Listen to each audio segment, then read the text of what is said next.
Dodge is still expected to return to NASCAR in 2026, and NASCAR has denied rumors they will be canceling the Mexico City race for 2025. What's going on, guys? It's Daniel, and welcome back to another video. We got a ton of NASCAR and other motorsports stories discussed here today on the channel. Let's go ahead and just jump straight into those really quickly. We're first going to take a look at a couple paint schemes that have been revealed over the course of the last couple days. Let's go ahead and just jump straight into them. The first paint scheme we're taking a look at is Shane Van Gisbergen's 2025 Red Bull scheme that we'll see in 5 races in 2025, including this weekend at Las Vegas. Scheme looks really awesome, in my opinion. They've updated the logo a little bit. It looks to me like the Red Bull's been increased a little bit. I think this looks really awesome, looks really great. Looking forward to seeing on the racetrack this year. And the final paint scheme we're taking a look at is Luke Baldwin's 2025 Mohawk Northeast scheme that we'll see in select races in 2025, including at Martinsville in a couple weekends from now. I think this scheme looks really, really solid. I think Thorsport Racing knocked this one out of the park. It looks really, really good. Looking forward to seeing on the racetrack in select races, including at Martinsville. And now we're going to jump on to the next story of today's episode as we're talking about Michigan Speedway. As it was announced on Friday afternoon, the Michigan Speedway's infield camping has been officially sold out for the Cup race in June.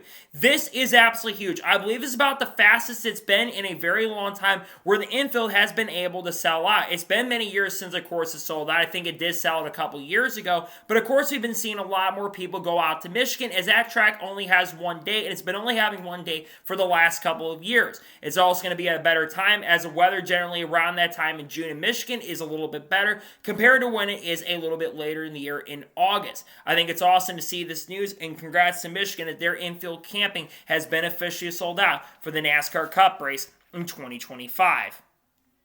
And now we're going to jump on to the next story of today's episode as we're talking about Iowa Speedway. As there was a report by Adam Stern on Friday that 2 tourism grants were awarded to Newton by the Iowa Economic Development Accuracy. $435,500 were sent in for IndyCar, while $50,000 was awarded for NASCAR. This is a really, really big deal because it's more money going in for upgrades at a facility, and it's going to be used for more promotion as well. And more of that money, of course, is going to IndyCar because IndyCar, of course, has lost Hy-Vee in recent days, and they're no longer going to be doing the concerts anymore. So this money going in will help potentially keep IndyCar in the area for long term because there's a lot of unknowns about the future of Iowa Speedway, especially with the IndyCar series. So seeing this partnership come in is really, really huge, and it's awesome to see that more money is coming in for Iowa Speedway. I think the racing for NASCAR was solid this past year. IndyCar, they've got some work to do for sure, but I think it's good that more money is going to be coming in for the event, in my honest opinion.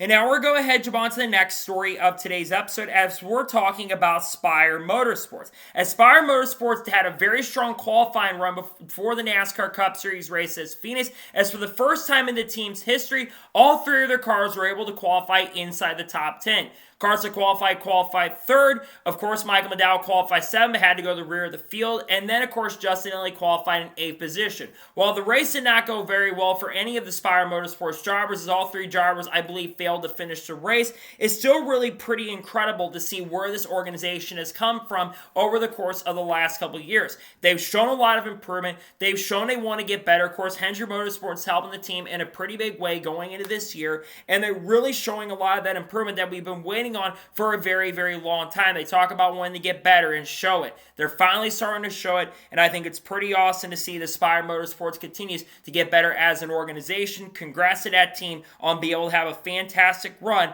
and doing a great job in qualifying on Saturday with a 6th place starting average for the organization. And now we're going to jump on to the next story of today's episode as we're talking about Josh Berry. Now, Josh Berry had a very strong run in the NASCAR Cup Series race at Phoenix Speedway as he was able to finish in the top 5 for the Wood Brothers at Phoenix. According to NASCAR Insights, this is the first time that the Wood Brothers have started and finished inside the top 10 since Kansas in May of 2021 when Matt DiBenedetto drove the number 21 car. Josh Berry had a very impressive performance, and the Wood Brothers have seemed to start off the season on a pretty strong note. The speed they had at Daytona, Atlanta is carrying into tracks like Phoenix. This gives me a lot of confidence for Josh Berry going into the year because I was not sure how Josh Berry was going to do with the Wood brothers. And I get it's only one run for the team, but they weren't showing this with Harrison Burton, and they weren't always showing this with Matt DiBenedetto. I think that they're finally getting the cars they need. We know Penske's helping the team in a pretty big way, so to see them have a fantastic and strong run, congratulations to Josh Berry having a fantastic run at Phoenix, and I hope this can be the kind of speed that they can show going forward because I think they did a really good job this past weekend at Phoenix. Congrats to Josh Berry on a top 5. And now we're going to head on to the next story of today's episode as we're talking about AJ Waller. As it was announced on Friday afternoon that AJ Waller will make his NASCAR Craftsman Truck Series debut later this year at Martinsville Speedway, driving a number 22 truck for Raymond Brothers Racing. AJ Waller has been competing in ASA and the Southern Sports Series, and I believe has also been competing in the UERA National Series, and I believe won the Rookie of the Year honors at Citrus Speedway in 2023. AJ Waller, I believe, has also been testing for Andy Jankowiak, and I think he did some tests for the team at Daytona, if I'm not mistaken, but I think this is a really big deal for AJ. He's had some decent success in the short track scene, and has had some decent success in late models as well, and he's going to be able to bring some of that late model experience to hopefully do a really good job this weekend, or later this year. I am not expecting AJ Waller to run great, though, because Raymond Brothers, they're not the fastest team. They've shown some decent speed with Frankie Muniz this year in trucks at the super speedways, but I'm not sure how they're going to be all across the board. They want to get better as a team, and I think bringing someone in who has some of that short track experience may be able to help out the program. We'll see what AJ Waller can do in his Truck Series debut at Martinsville. And now we're going to head on to the next story of today's episode as we're talking about MrBeast. Now, MrBeast did something very cool in regards to motorsports not too long ago, and he basically got into a Formula E car in a partnership with Mahindra, and unfortunately ended up spinning out when he was doing the partnership with Mahindra. I think it's a pretty huge deal. I know there's some stuff that's happened with MrBeast in the last year or so that I'm not going to get into, but MrBeast, who is basically the biggest YouTube subscribe channel with over 300 million subscribers, having a partnership with Mahindra and focusing on motorsports, I think that is really cool. Now, MrBeast has done some stuff with motorsports before. He, of course, did go to the Daytona 500, I believe, in 2023, and that was, of course, in one of his videos, I'm pretty sure, and he's done some other stuff involving motorsports. I think he was at the Las Vegas Grand Prix last year, and he's been involved with some other stuffs in motorsports, but it's kind of wild and kind of crazy to see that MrBeast got behind the wheel of a Formula E car. I get that some people probably don't find that cool, but to me, I find it really, really cool to see MrBeast was able to get in a Formula E car. I know he spun out, which is kind of crazy, but it's kind of interesting to see him get behind the wheel of a Formula E car, in my opinion. And now we're going to head on to the next story of today's episode as we're talking about Dodge. Now we're going to talk about the big Dodge story involving NASCAR in just a little bit. But it was announced on Friday that Dodge has officially announced a partnership extension with Tony Stewart Racing. This is going to be a multi-year deal. Now, they did not say how many years exactly the deal is going to be. My best guess is probably like 2027 or 2028. Now, Tony Stewart Racing has had affiliation with Dodge since 2022, and they've had a lot of success with the brand, with drivers like Matt Hagan and Tony Stewart being able to be pretty competitive with the program, and also Leah Pruitt as well. Dodge, of course, they've had a big affiliation with the NHRA. A lot of those Toyota teams are probably going to be transitioning over to Dodge in 2026, with Toyota leaving the series at the end of this year. But I think it's pretty great to see that Dodge is sticking around with Tony Stewart Racing for the next couple of years. And I think it's going to be good to see a Dodge want to have involvement with a team and an organization. Great to see they'll be back with the series once again in 2025, and also be back with Tony Stewart Racing for the long term and the foreseeable future. And now we're going to head on to the next story of today's episode as we're talking about Kyle Busch. As it was announced during the Xfinity Series broadcast for the CW, that Kyle Busch will be in the Xfinity Series booth for the upcoming race in the Xfinity Series at Las Vegas Motor Speedway. The reason that Kyle Busch will be in the booth is, one, because this is his hometown track, but number two is because Park Clearman is going to be competing in the Sebring 12 Hours with Forte Racing with Big Machine affiliation there. Kyle Busch has been in the booth in the past. He did some work during COVID back in 2020. He actually radioed Noah Gragson at Bristol, the race I believe that Noah Gragson ended up winning, and I think Justin Allgaier had gotten into them in that event as well. But Kyle Busch is going to provide a lot of insight. Of course, the most successful driver in NASCAR Xfinity Series history and the winningest driver in history in 2009 Xfinity champion. He's also going to provide a little bit of experience because he did race the Xfinity Series cars not too long ago as well, going back to last year when he did run the cars for RCR at Charlotte Motor Speedway. I think Kyle Busch is going to do a really good job in the booth. He's always provides a lot of insight. He sometimes is not afraid and he doesn't hold back from time to time. So I think that Kyle Busch generally will do a really good job in the booth. And I think the CW's had some good moments. So we're going to talk about some of the blunders they had recently pretty soon. But I think it's pretty awesome that he will be in the booth with the CW this weekend at Las Vegas Motor Speedway. And now we're going to jump on to the next story of today's episode as we're talking about Carl Edwards. As it was officially confirmed on Friday that Carl Edwards will finally, after years of waiting, he will finally appear on the Dale Jr. Download later this week. Many people like myself have been wanting Carl Edwards to be on the Dale Jr. Download because Carl Edwards has not been able to share a lot of the reasons why he left the sport in 2016 and some other things that he wants to share. Like his feud with Dale Jr. in 2006 in Michigan when they weren't big fans of each other, and that was the one time where Dale Jr. got booed when he ended up winning a race after taking out Carl Edwards coming to the end of the event. I think that this interview is going to be good because Carl Edwards, I think, will be able to view a lot of information. I guarantee he's probably going to get asked, are you going to come back to racing? Like people are going to ask Kurt Busch about coming back to racing. But I think that Carl Edwards will be very fun to listen to on the Dale Jr. Down. That's one I've been waiting for a very, very long time. And I think that Carl Edwards, he's behind a microphone. He does a really, really good job. I'm excited to see what he can do behind a microphone. And I think it's going to be fun to listen to see what he can reveal, why are the reasons he left, and what his thoughts are on the current leadership of NASCAR currently at the moment today. I think it's good to see it for sure that he'll be there, and I can't wait to see how he's going to do in the broadcast, but when he does get to do the microphone stuff with the Dale Jr. Download very, very soon. And now we're going to jump on to the next story of today's episode as we're talking about Burt Myers. As it was announced on Saturday afternoon that Burt Myers will drive the number 50 car for Team Amerivent Racing later this year at Martinsville Speedway. This will be his points-paying NASCAR Cup debut. Now, Burt Myers did make his NASCAR Cup debut at Bowman Gray Stadium. He was able to race in the last chance qualifier and made a lot of improvements and gains throughout the event and was starting to charge his way up to the front throughout the whole entire event. Unfortunately, he kind of crashed on his own going down the front straightaway during the last chance qualifier at Bowman Gray. Of course, the team was playing it off and trying to blame Ricky Stenhouse Jr. for the incident, kind of played what happened between him and Kyle Busch. And then, of course, it was unfortunately his fault. Now, Burt Myers is one of the best drivers at Bowman Gray history, and Burt Myers is one of the best drivers, and he also does some work for some teams. Now, Team Amerivent did show a lot of improvement in the event, and I think that this is a team that, while they've struggled in the NASCAR Cup Series in the past, I think it's a team that might have some potential because Burt Myers is going to be able to use some of that experience because I think he made his Truck Series debut at this track back in 2009. I think that Burt does have a chance and opportunity to really show some stuff when we get to Martinsville, though I don't expect it to be a major factor contender for the win because Team Amerivent is still Team Amerivent, right? They're a team that we should not be expecting to be upfront and being serious contenders. But I would not be surprised or shocked if Burt is able to finish inside of the top 30 or top 35. If Martinsville gets chaotic like it has done in the past, I could see him doing really, really well because he's someone that kind of can have a really calm approach. Great opportunity for Burt, and I think he will show some potential speed. We'll see what he can do in Martinsville as he looks to have a really strong, great run with the team and organization when we get to Martinsville in a couple weeks from now.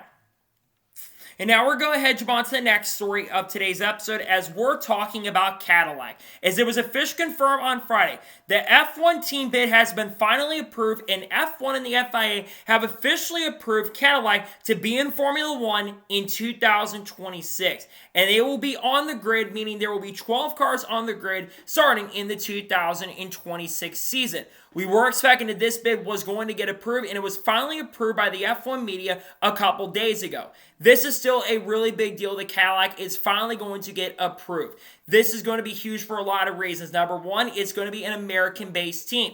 Now, they, of course, are going to have Ferrari customer engines for the first 2 years in 2026 and 2027. And then, of course, they will be going to their own Cadillac engines in 2028. It is unknown currently at the moment who the drivers are going to be for the program next year, though there have been some people talking about Colin Herta being a front runner for the seat. Colin is still unsure if he's going to go back to IndyCar in 2026. It depends on how well he does. Plus, he does have to finish finish in the top 4 in the standings for him to get a super license. He would be eligible for a super license this year, but they're going to take some of the finishes from last year, so he still is going to have to finish in the top 4 in order to get a super license. Some are going to mention Valtteri Bottas, and that's a driver that I absolutely would love to see get behind the wheel of this car. Valtteri is probably the best man for the job. He's someone who can really get teams up to speed. So we're going to mention Sergio Perez. I don't think Sergio Perez should be behind the wheel of this car. I get there's a massive American audience who really, really likes him, but I think Sergio could go to another team down the road and come back to Formula One.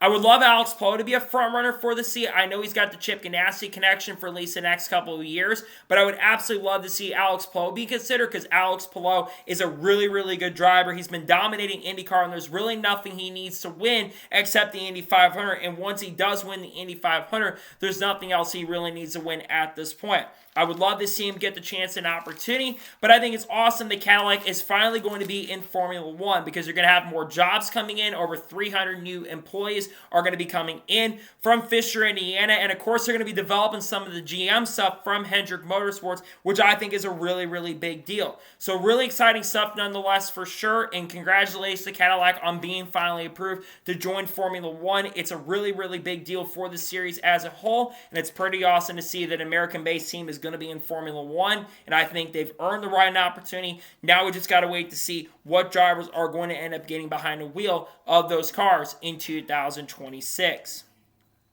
And now we're going to head jump on to the next story of today's episode as we're talking about the option tire. Now, during the NASCAR Cup Series race earlier this evening, NASCAR had 2 different sets of compounds they used throughout the event. They used the primary hard yellow tires and they used the option soft red tires throughout the event. And they were using this option tire to try to create a much better racing product and a lot more fall-off on the car. Why? Well, they were hoping that the racing product could be a lot better for the event. And some drivers did have some positive reactions to it. Cole Custer didn't think there was as much fall off with it in the beginning, but he also said that it definitely wasn't really that bad, honestly. And then Justin Elliott said he was a rocket ship for getting caught up in a crash that caused a massive big one between him, Chase Briscoe, Shane Van Gisbergen, Brad Keselowski, and Chase Briscoe and other drivers as well. Now, the people from Goodyear were very, very happy about it, and they really loved the product they saw on the racetrack, and they're going to look to use that potentially for the championship race. They want to use it for the championship race because they want to see the race be a lot better.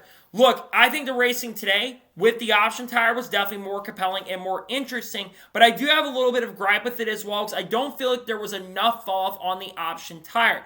Joey Logano had the option tires for 73 laps, and while he did start falling off at the end of the run, he didn't fall off as quick as I think you need to be. I personally think if you're going to have an option tire at a track like Phoenix, which historically is a track that is not very easy to pass, and it's really difficult to pass, you need to have that option tire available where it can wear a little bit more. I think if they have a little bit wear on the tires, more that they had today, I think it could definitely be a lot better. I think it was a massive step in the right direction, made the race more interesting, plus we had a good finish, which we'll talk about here very, very soon. And they apparently are going to be testing the tires later today and bringing a couple of drivers out to try to test even more softer tires, which will make the racing, in my opinion, a lot better, hopefully, because I think Phoenix being the championship race, you got to have a product that is going to be really, really good. And I think the option tire they brought in, I think it did provide a little bit better racing, but I still think there's work that needs to be done for sure, but I think there's definitely some steps in the right direction that were made earlier today. We'll see if they use the tire. I would love for them to use the option tire going into the championship race.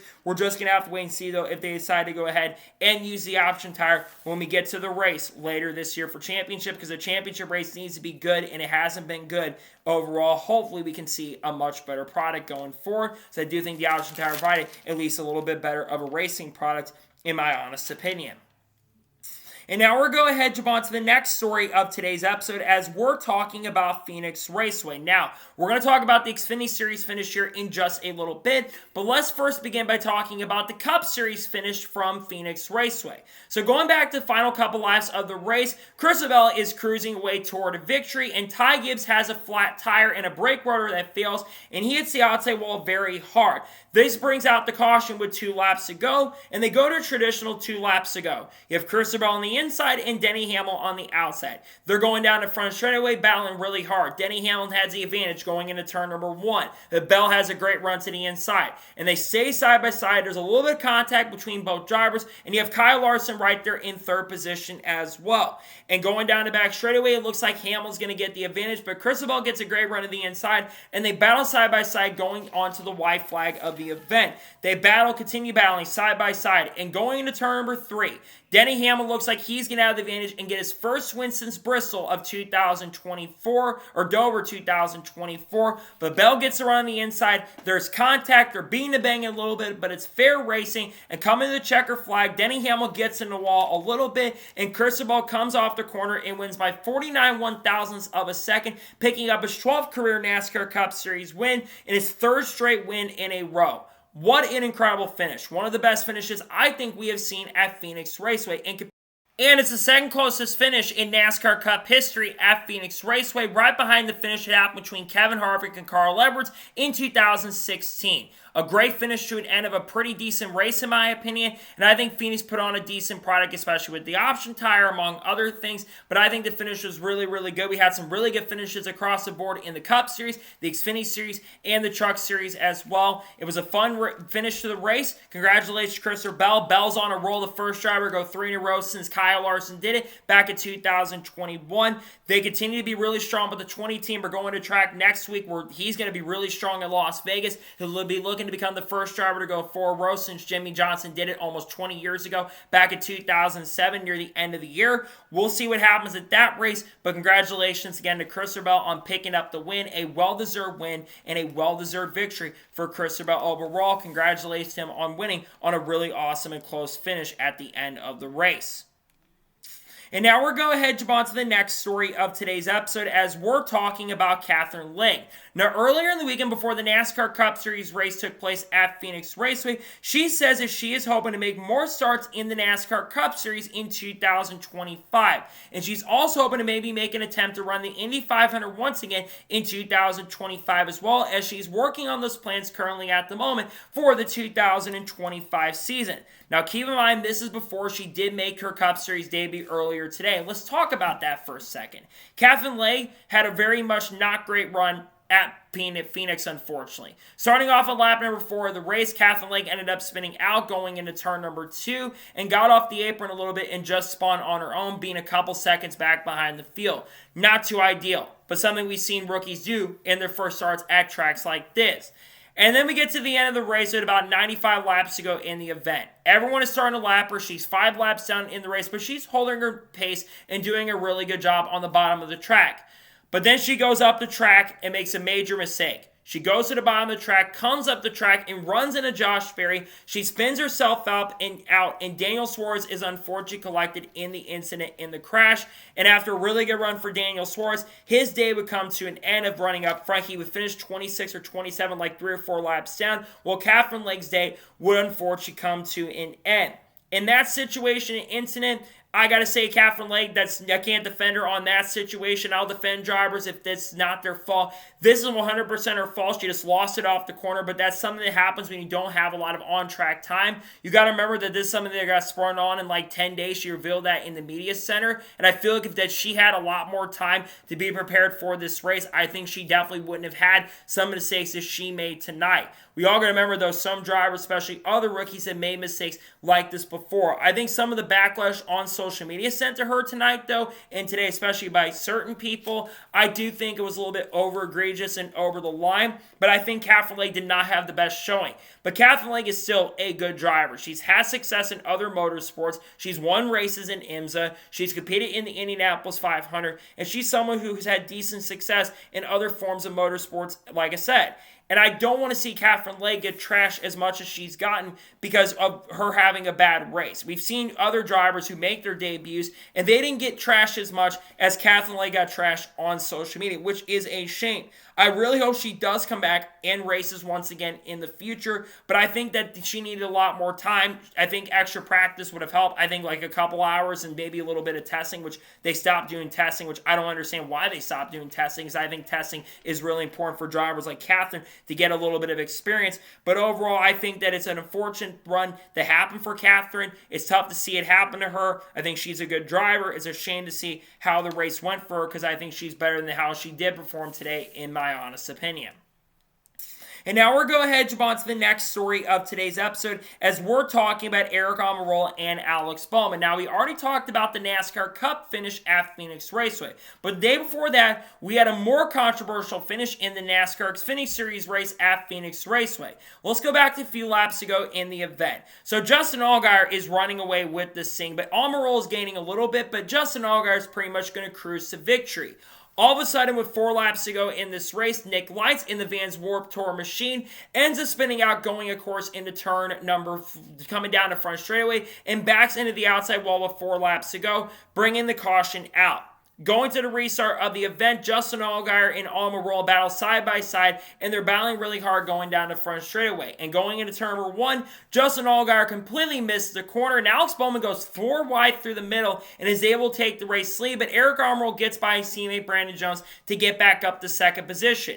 And it looks like Alex Bowman's going to run away with it, but Aric is chasing right behind him. And coming to the white flag, Almirola's only about a tenth or 2/10 of a second behind Alex Bowman. Going into turn number 1, Aric's trying to make the move, can't make the move. But going into turn number 3, the move that we've all been expecting ends up happening. Alex Bowman goes way too wide in the corner, nearly gets into the outside wall. Aric Almirola's on the bottom and misses the corner completely and runs to the outside of Alex Bowman, forcing him in the outside wall, doors him multiple different times. And coming down the line, Aric Almirola wins in one of the closest Xfinity Series finishes in Phoenix history at 45 1,000ths of a second. And Aric Almirola picks up his first Xfinity Series win of 2025.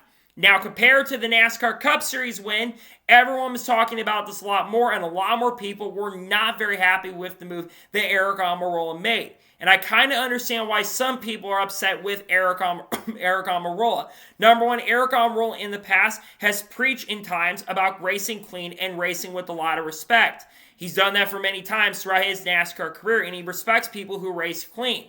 But Aric Almirola basically kind of threw all that out the window in this finish and forced Alex Bowman into the outside wall. Now, Aric Almirola did get out of the car and praise Jesus, which I'm personally not a big fan of going out and praising Jesus, especially after you kind of put someone in the outside wall. That being said, I do think some of the backlash that Aric Almirola has received in this situation, I think is a little bit unnecessary and a little bit uncalled for, considering Aric Almirola is doing something that many other drivers have done before. It's not like he cleaned Alex Bowman out like Austin Dillon did to Denny Hamlin and Joey Logano, and people, by the way, praise Austin Dillon for doing that on social media and videos. But I personally think that Aric Almirola, I think it was a little bit egregious in putting him in the wall a little bit in the sense, and it was a little dirty. We've seen drivers do way worse moves than that. Now, I'd rather see the finish we saw in the Cup race than we did in Xfinity, but I do think the finish itself was honestly not as bad as some people are making out to be. But that being said, I completely understand why some fans are upset. I know Aric Almirola is not the most likable driver, and we're going to talk about Bubba Wallace being involved in the story here in just a little bit, but I do understand why some people are upset. Don't get me wrong, it's understandable a little bit, but I also think that some of the backlash that Aric Almirola has received is a little bit too much. We got to remember Alex Bowman does drive for Hendrick Motorsports, so people that do support Hendrick are going to, of course, defend Alex a little bit no matter what, but if Bowman does something different, I think some people will defend him in some instances. Nonetheless, I think I understand a little bit, but at the same token, same time, I don't understand some of the backlash that they have received, to be honest with you. And now we're going to head on to the next story of today's episode as we're talking about the CW. Now, if you watch the NASCAR Xfinity Series race on the CW, you probably, if you're from the Georgia area at Peachtree TV, you probably saw this come up during the race. So coming to the checker flag of the event on the white flag of the race, while they were showing the race with Justin Allgaier, with Alex Bowman having the race lead, all of a sudden they cut to commercial and go straight to an Atlanta Hawks preview and pregame for the event in the NBA. And a lot of people on social media, including Dakota Rutledge, were not very happy about what had happened. Now, I also saw this too, and I even commented on the situation by saying that what happened here was unacceptable. Well, earlier this morning, the CW actually responded to the situation and was reported by Adam Stern that the CW assures that it will not happen again, and they have spoken to the people from Peachtree TV, and they are planning to make sure something like this never ever happens again. What happened here was completely unacceptable, and it's really, really bad because the CW has had a lot of issues that have come to light so far in 2025. Number one, people in certain areas of the country have not been able to view the CW, and it's been a major problem. Number two, there have been some audio issues that I think have surfaced with the CW from time to time. And in the broadcast I saw earlier this weekend at Phoenix, there were issues with the broadcast throughout the event. But I will say this, I am glad the CW has reached out to the Peachtree area and the Georgia area around Atlanta, and I'm glad they have gone to tell them, like, you cannot do this is unacceptable. One thing I've been saying a couple times to avoid situations like this, and I get that the CW doesn't want to lose some of their customers on the TV side of things, but the races should be available on the app. I don't understand how you can have the in-car cameras available, and I don't understand how you can have practice and qualifying available for the app, but you can't have the whole entire race as a whole available for the app. To me, that just doesn't make any sense. I really do think that if you're going to have these races, and if the CW wants to become this big sports property they claim they want to be, they've got to get this issue resolved and figured out very, very quickly, because stuff like this just cannot be happening. You can't have broadcast issues, and people in the country are having a difficult time. I get the ratings have been up for the CW to start, and the broadcasts, in my opinion, have generally been really, really good, and I've enjoyed the broadcast. But at the same time, this is something that cannot be ignored, and they've got to get the races on the app very soon, because otherwise they're going to lose people being interested in using the CW. I really hope it's addressed sooner rather than later, and they do put the race on the CW, but I'm glad to say they have addressed this situation issue, but they've got other issues they do need to resolve in regards to the broadcast, in my opinion. And now we're going to head jump on to the next story of today's episode, as we're talking about Ross Chastain and Chase Elliott. Now, if you watched the NASCAR Cup Series race last week at Circuit of the Americas, or a couple weeks ago at this point, you probably saw what happened on lap number 1 of the event. Ross Chastain, who started in 11th or 12th position, was trying to make a very aggressive move early into turn number 1, and this would cause a big pileup. Chastain would get into Chase Elliott, and then that led to Ty Gibbs, Connor Zilisch, and Denny Hamlin getting into each other going into turn number 1. Now, Chase Elliott had basically gotten all the way back up and actually finished inside the top 5, but after the race had concluded, Ross Chastain never ended up speaking to the media in regards to the situation that ended up happening. Now, Ross Chastain did respond, of course, earlier this week, speaking to Jeff Gluck and Bob Pockris, many reporters in the industry, and he finally responded to what happened. And he says that the move that he made was a bad move, and it was a dumb move that I made on the track, and I've got to clean that up going forward. And Chase Elliott also said he didn't really want to say anything until he saw the replay, and Ross pretty much also said the same thing in regards to that situation as well. It's good to see that Ross Chastain is admitting to the mistakes a week later, but I do think that if you're in that same situation, you probably should speak to the media in regards to that, because you're basically going to have a lot of people who are going to be coming to ask you what happened in that situation. Now, Ross has also asked about why he moved out of the way for Chase Elliott, and I think Ross said that he kind of owed Chase that spot, and he owed him a lot more for taking Chase out of contention, which is something we kind of expected, that when he kind of moved out of the way, we were all kind of thinking that Ross was probably moving out of the way so he didn't end up getting wrecked by Chase Elliott, because apparently his crew had told him that you're getting wrecked by Chase, you need to get out of the way so that Chase doesn't come in and intentionally wreck you.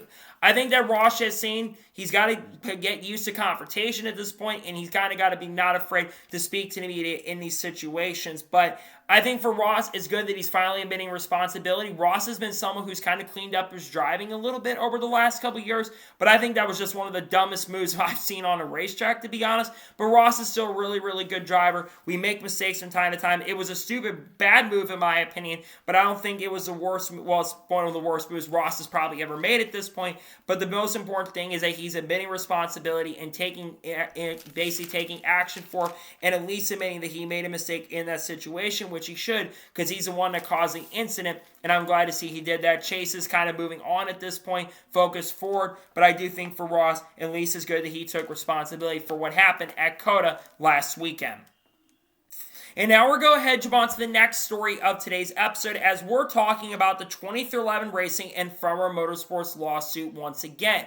Now, this past week, there was massive updates in regards to the 2311 Spire Motorsports lawsuit, as NASCAR has filed a countersuit against 2311 and Front Row Motorsports, because they are basically accusing both of those organizations, and Curtis Polk and Michael Jordan, that they have violated Act 1 of the Sherman Act in regards to the antitrust claims. Now, we've also had another update earlier this week, as reported by Bob Pockers, that the U.S. Court of Appeals has set May 9th as a hearing date for NASCAR's appeal in regards to the preliminary injunction being granted. Remember, back last year at the end around New Year's Eve, it was announced that 23XI Racing and Spire Motorsports will be getting all their charters for 2025, meaning that none of the drivers, Tyler Reddick, Bubba Wallace, Riley Herbst, Zane Smith, who was signed with the team about a week or so later, Todd Gillen, and Noah Gragson would all be competing as chartered drivers in 2025. And as expected, Al, they've been waiting a long time for this to get done. NASCAR did file an appeal after that. The judge, Kenneth Bell, had granted the preliminary injunction so they could compete as chartered teams because sponsors were basically threatening to leave at that time. I believe Monster Energy was looking to maybe back out, and Loves was looking to back out as well. But that is not all currently at the moment. NASCAR has actually denied a rumor that's been going around in regards to basically saying that the teams are basically told on the night within the 6 or 7 hours, you've got to sign the charter agreement, otherwise we're going to take all your charters away. Chris Yates, who is NASCAR's lawyer, has come out and denied that and said that NASCAR did not tell the teams they had 6 hours. Now, originally what we heard was Richard Cholos had said they were given 2 hours originally to sign the charters, and then, of course, it got extended to midnight so the teams could read the 120 or 130-page document that was received. Now, the outside counsel is basically in regards to this as well from Chris Yates, has also said that he doesn't understand what 23XI Racing and Spire Motorsports' end goal here is, and he doesn't think that they are here to grow the sport, which I completely disagree. Now, in regards to the U.S. Court of Appeals, if they do overturn it, the teams of 23XI Front I believe, would have 2 to 6 weeks to go ahead and appeal it. But if they were to overturn the appeal and Kenneth Bell has to change it, this would affect the preliminary injunction for the year. Now, I'll be honest here in regards to this lawsuit right here. I don't think they're going to overturn this. I don't think NASCAR is going to have a strong enough case. Now, the teams are not expected to use some of the evidence that they were planning to use, which I think they agreed to that. But I think it's going to be very difficult for 23XI Racing Spire Motorsports to lose the original preliminary injunction. I think NASCAR is going to have a very difficult time overall in winning that side of the case. Now, in regards to the other stuff, they're waiting for the full court date to happen on December 1st. But this appeal date is certainly very interesting on May 9th, which is 2 months from today at this point. That is going to be a very interesting time to watch, which we're probably going to have updates on the lawsuit coming out with the countersuit, among other things currently at the moment. But I look at this situation, I think it is certainly going to be very difficult for the teams to lose this, and I think NASCAR is going to have a very difficult time on winning it. So we'll see what happens in regards to the appeal. The judge can definitely overturn it. Kenneth Bell said that there is a chance he could overturn it, but I don't know if he is going to overturn it, in my honest opinion. And now we're going to head jump on to the next story of today's episode as we're talking about Bubba Wallace. Now, we've already talked about the Aric Almirola and Alex Bowman finish at the end of the race, where Aric Almirola put Alex Bowman in the outside wall, and Alex Bowman was not happy about the incident on the track. And then a lot of people were not very happy about it. And Jeff Gluck, I think, had made a tweet. Well, Bubba Wallace threw his hat in the ring, and he basically called the Aric Almirola after the race had happened on Twitter by saying, just like the 17 had gotten sucker punch or had not gotten sucker punch.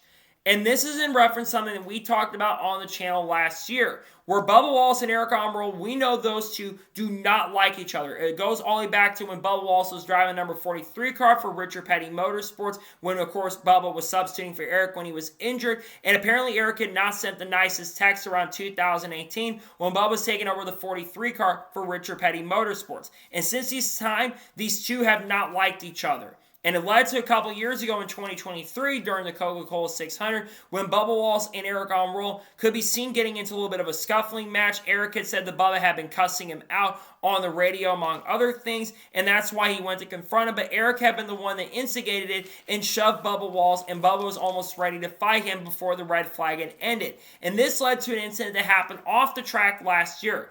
During a competition meeting in the middle of May, there was a Toyota competition meeting that ends up happening. And Aric Almirola and Bubba Wallace get into a little bit of a fight. Apparently, there was punches that were thrown. Apparently, Bubba had said some things to Aric Almirola, which it set Aric Almirola off. And Aric Almirola, according to what Bubba Wallace is saying here, he was sucker punched by him. Now, this is certainly one of the first time we've heard any full-on details, because when it was announced that Aric Almirola had been suspended, which Almirola had been suspended for a couple months, but of course got announced not much after that he was being reinstated back by Joe Gibbs Racing. NASCAR had not suspended Aric Almirola. It was Joe Gibbs Racing that had suspended him. That's why Aric Almirola ended up driving the 16 car. It was actually originally supposed to drive, I believe, the number 19 car for Joe Gibbs Racing at Charlotte during that weekend, but then, of course, Taylor Gray got behind the wheel of that car that weekend, and many people like myself were really confused why Almirola wasn't behind the wheel. There's rumor kind of circulated, and we weren't sure how exactly true it is, but we found out, turns out it was true that this had ended up happening.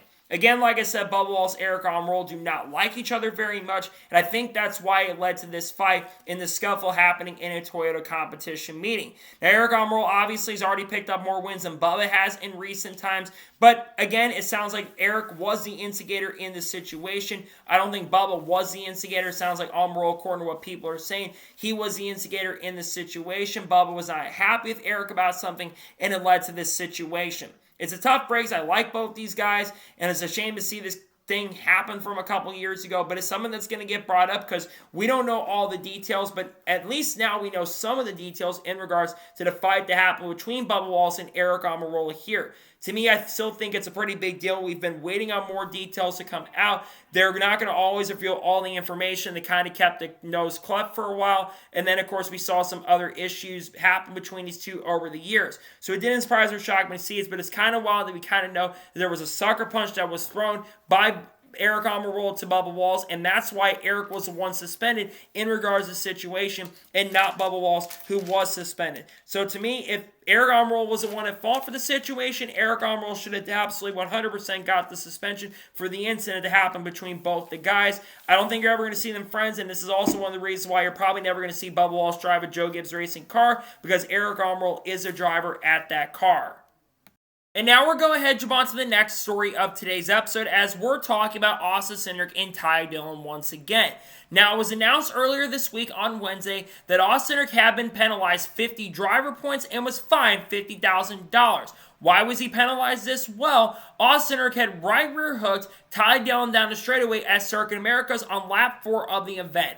Ty Dillon had forced Austin Cindric wide off the racetrack, and Austin Cindric was not very happy about the situation and would right rear him down the straightaway and hit the outside wall at over 100 miles an hour, but didn't have a lot of damage, but Zane Smith was almost collected in the crashing incident. And many drivers had reactions in regards to the penalties from earlier this week. The first one being the driver who got retaliated, and that, of course, being Ty Dillon. He actually thought that Austin Cindric would have been suspended for the incident, and he says that Austin Cindric probably should have been suspended because what Austin Cindric did was wrong, and he should have been suspended for the incident. Austin Cindric also commented on the situation, and he also said that he needs to be a better driver in regards to this situation. He needs to basically use his head a little bit more and not make that same mistake once again. This is not the first time that Austin Cindric has right-reared a driver down the straightaway. In fact, it's not the first time he's wrecked a Dillon, as he actually right-reared Austin Dillon down the straightaway at Gateway when Kyle Busch won his last NASCAR Cup event. Now, obviously, of course, a Cup event, I should say. Now, obviously, I don't think what Austin Cindric did was as intentional as what he did to Ty Dillon, but still, the point still stands. He's wrecked both Dillon brothers at this point. But Ty Dillon is not the only driver that is advocating for Austin Cindric that he should have been suspended. One of them being Denny Hamlin. Denny Hamlin also said that he actually thinks that it should have been way more serious of a penalty, and he says that Austin Cindric should have been suspended for right-rearing him down the straightaway. But the most prolific person who had their thoughts on this was Kyle Busch. Kyle Busch earlier in the week had said that Austin Cindric did not get a justified enough penalty, and he felt like the penalty was a little bit too light, and he felt like that Austin Cindric should have gotten a way more harsher penalty for what happened. And Kyle Busch reiterated these same comments once again, speaking to the media on Saturday, by saying that he absolutely should have been suspended, that being Austin Cindric, because a right hook is a right hook. It doesn't matter how fast you're going. It doesn't matter the type of track. If you right hook somebody down the straightaway, it's wrong, and the mile per hour comparison is not enough. And Kyle Busch continued on by saying that he should have absolutely been suspended. I 100% agree with all these guys, but it's not just these individuals. Kevin Harvick on pre-race earlier today says that the penalty was not enough for Austin Cindric, and he says that Austin Cindric should have been suspended for right rearing down the straightaway. A right hook is a right hook. I 100% agree with everybody that is saying that Austin should have been suspended for one race. I don't think it should matter how fast you're going or slow you're going. A right hook is a right hook. NASCAR's justification for not suspending Austin Cindric and saying it was because of the type of track we're running is not enough justification. A right hook is a right hook. And I think it should be consistent across the board. We should not be being inconsistent in regards to this. Because remember, a couple years ago, Chase Elliott was suspended for right hooking Denny Hamlin into the outside wall at Charlotte. Now, that was still over 170 miles an hour, but still, he right hooked him. Bubba Wallace right hooked, I believe it was Kyle Larson at Las Vegas in 2022. Bubba Wallace got a one-race suspension. Now, we saw Carson Osbar do this under caution, Harrison Burton, and he didn't get a penalty, which I think Carson probably should have been suspended for right hooking him. But still, it should not matter the type of speed or how fast you're going on a racetrack. If you right hook somebody on the track, you 100% should be suspended for that incident. And I think that Austin should have been suspended. Now, I'm thinking one of the reasons why they didn't suspend him is because of the new playoff procedures that are coming into play. And I do think the new playoff rules coming into play with the playoff waivers and all that stuff, I do think that played a little bit of role why Austin Cindric wasn't suspended. But personally, I think if you right hook somebody or intentionally wreck somebody, you should be suspended for at least one race. Because I think that's egregious. I think drivers should know better. Austin Cindric should know a lot better. He's been in the NASCAR Cup Series now for 4 years, and he's almost a 30-year-old driver. He should know better to keep, and he needs to keep his emotions in check. Many drivers, again, have done it, and I don't think right hooking somebody is the right thing. So I think that Austin Cindric definitely got off light, and I agree with Kyle Busch and everybody 100%. And I think that being consistent going forward needs to be the way. Are we going to penalize like this going forward and not do it, or are we going to have a situation where a driver like, let's say Kyle Larson does this, or let's say Bubba Wallace does this again? Are we going to suspend those drivers if it's at a bigger track, or are we going to be consistent and penalize 50 points? Because to me, I do 100% agree that we should have seen a suspension for the driver of Austin Cindric and should have had someone behind the wheel of that number 2 car, because I think he should have been suspended, to be honest with you. And now we're going ahead and jump on to the first of 2 major stories in today's episode as we're talking about Mexico City. Now, we kind of talked about this on the channel on Friday evening because I was not able to get to this story until later in the day. But there was a lot of rumors that were circulating around Mexico City starting on Thursday night. So it started around midnight Eastern on Thursday night when the NASCAR Rumor Nostalgia account, which has posted a lot of credible rumors, they have posted there was a lot of speculation about the future of the NASCAR Mexico event. They heard from a couple sources that they heard that there was a lot of talk that the NASCAR Cup race at Mexico City was going to end up being canceled and there was not going to be a race that was going to happen in Mexico City. And instead, the NASCAR races for Xfinity and Cup were instead going to transition over to the Daytona road course in 2025. And this rumor blew up very, very quickly to the point where many reporters in the industry actually commented on this situation. Among those being Bob Pockers and Matt Weaver. And Bob Pockers did say that he has heard the same rumors over the course of the last couple weeks about the NASCAR Mexico event not happening in 2025. He had asked NASCAR, however, and NASCAR came out and basically denied that they are going to be canceling the Mexico event, and they're adamant that the NASCAR Cup race and Xfinity races at Mexico City are still going to be happening in June. NASCAR says it is still going to be going on.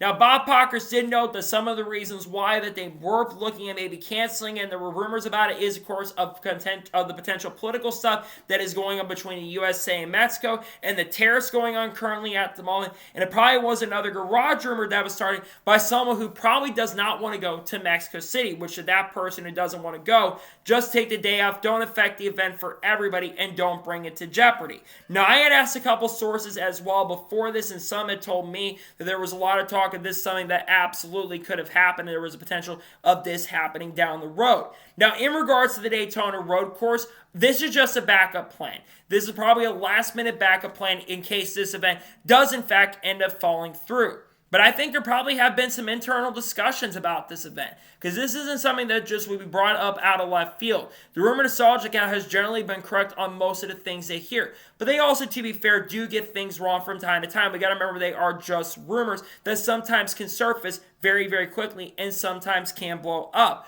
In regards to this situation, I don't want to see the Mexico City race not happen. I want to see this race actually happen because I think this event and NASCAR going international is really, really huge. We have not had an international points-paying NASCAR Cup Series race since 1958 when we raced in Toronto. We have not had a race outside of the U.S. in any way, shape, or form, including exhibitions for the Cup Series, since 1998 or 1997 when we raced in Japan at Suzuka and Tsukuba. And then, of course, we also raced at Twinry Motegi. Mike Skinner won a couple of those races, and I think Rusty Wallace won the first race, the Thunder Special, in 1996.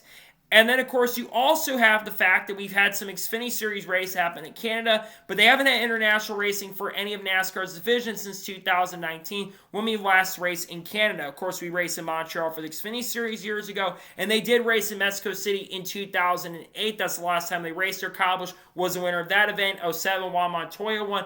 06, Denny Hamlin won. In 2005, Mark Truex Jr. was the winner of that event.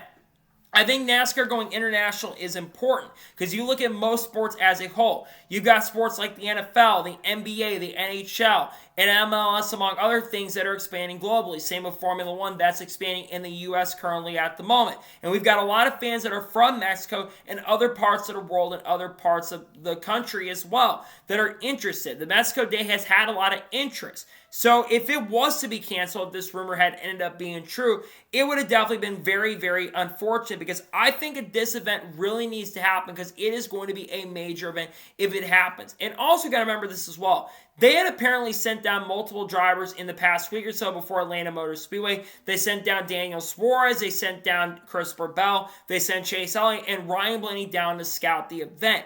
I think it would be extremely last minute. Again, going back to Daytona Road Course, I think it'd be definitely cool to see the Daytona Road Course come on. I know some people want to see the Daytona Road Course back on the schedule because it's not going to be as much travel to go from like Charlotte to Daytona Road Course as it is going to be travel going from basically Charlotte all the way down to Mexico City. But they've got plans there. It's going to be very tough on the traveling side of things, but I think if there's a group that can manage that, it is definitely NASCAR. They're able to definitely manage that for sure. In regards to this situation, I would definitely in the next couple of years love to see the Daytona Road Course come back, but not at the expense of Mexico City. I don't want to see Mexico City taken away at the expense of a Daytona Road Course event that we've seen play out multiple times before. We're not even sure if the next-gen car is going to be able to race as well at that track. I really hope this rumor doesn't end up coming true. I don't want to see this race canceled and move to another track or another part of the world because I think international moves are happening. And obviously we know there was a lot of talk about going to Interlagos for the Busch Clash for 2026 or the Cookout Clash, but obviously that doesn't sound like it's going to be happening for next year, and it does sound like they're likely going to be going back to Bowman Gray next year. So maybe that international stuff they've been looking at, that may not be happening as much, even though NASCAR is also looking to maybe sell some of the properties for 2026 at this point. Down the road could be going to Saudi Arabia, which is something I don't think any of us want at this point. In regards to this stuff with Mexico City, I hope this race does continue on into 2000 for the next couple years because they've only got a contract for 2 years, to my understanding. So it does only go through 2026, but they do have an option here for 2027. So it's possible Dick could show up in 2027 as well if the race could happen. But I think it's very important to talk about these rumors because it was a big deal. We're just going to have to wait and see what happens in regards to the future of the event. I'm still thinking it's very likely this event is still going to end up happening. I don't think it's going to get canceled, but I do think there's a chance that things can change very, very soon and very, very quickly. We'll see if they go ahead and not cancel it, but I don't think they're going to cancel it at this point. It sounds like the race will still likely be going on for 2025. And now we're going ahead to jump on to the final major story of today's episode as we're talking about Dodge in NASCAR. Now, we have talked about Dodge returning to NASCAR on this channel over the course of the last couple weeks. It goes back during Daytona weekend. It started basically during the day of the Daytona 500. It was originally reported from Chris Knight from CashFence.com that Dodge was working on making a return to the NASCAR Craftsman Truck Series for 2026 with the Ram brand. Now keep in mind, Dodge and Ram are two separate entities with the Chrysler brand and the Stellantis brand. But of course, Dodge and Ram were looking to come back in 2028. Then during the week of Atlanta Motor Speedway, about 2 weeks ago, it was reported by Jordan Bianchi some new information on this, about that Ram would be likely returning to the Truck Series in 2026. But it sounds like that they also are looking to have a NASCAR Cup Series program in 2027. And the rumors have been picking up very, very quickly that this is going to happen.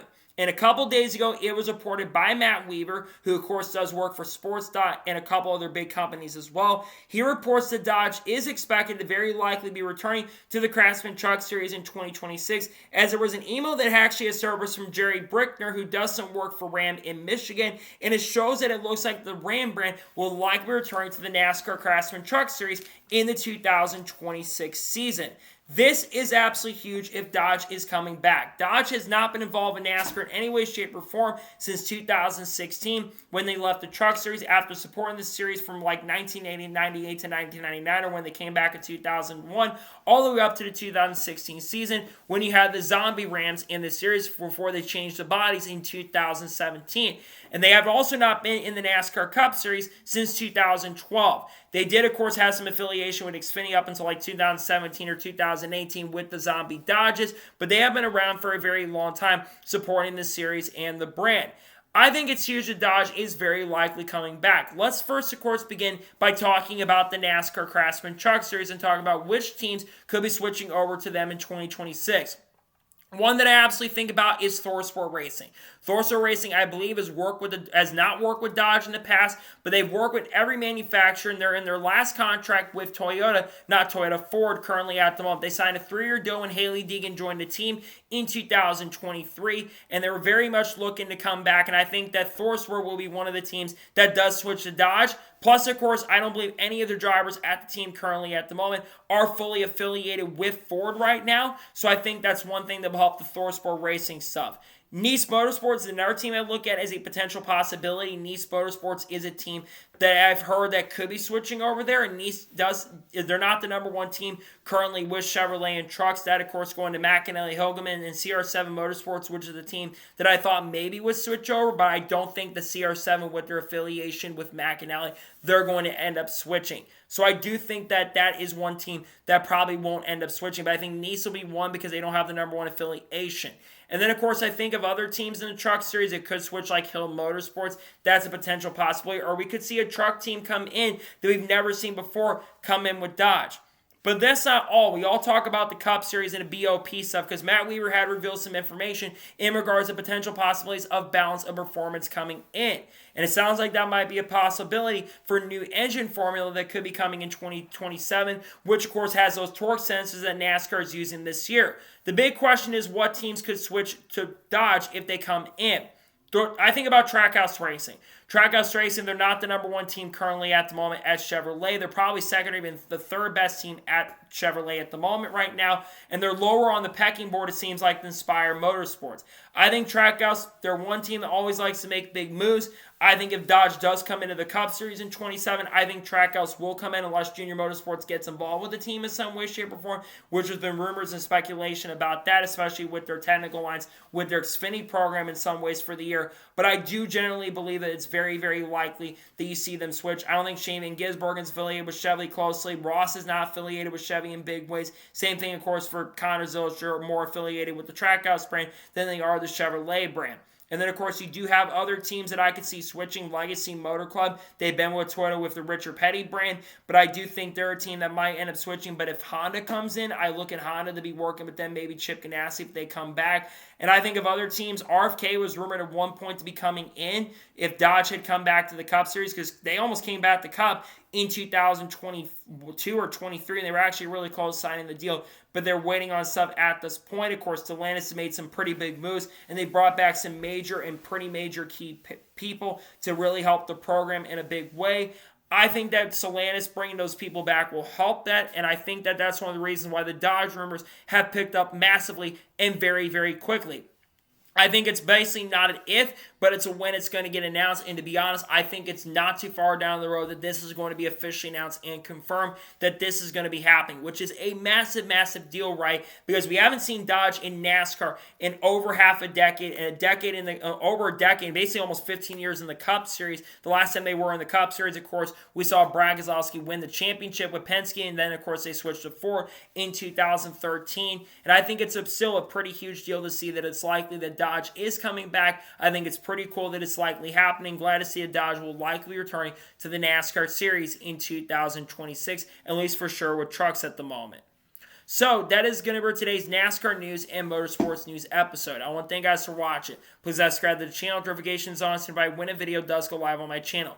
Follow me on Twitter, Facebook, and Instagram, and support me on Patreon as well. Let's go below that and comment your thoughts below on today's episode. If you think Dodge is coming back next year, let me know your thoughts in the comments below. And what are your thoughts about all the other stories to talk about today on the channel, including Kyle Busch saying that Cindric should have been suspended, and of course the other stuff around Mexico City. Let me know your thoughts in the comments below. If any major news breaks later today, we'll discuss here live on the channel. If not, the next time we'll see will be on Tuesday. We'll be doing the intros video, and of course we're doing the Truck Series race picks for Las Vegas. Then Wednesday we'll have a NASCAR news video and the Xfinity Series race picks, and then of course we'll have other great content as we head to Las Vegas Motor Speedway for the weekend. We've got content coming up here like Aric Almirola, Connor Zillage, Sam Mayer, Junior Motorsports, Red Bull, Prime KSI, Logan Paul, all that good stuff will be coming out on the channel very, very soon.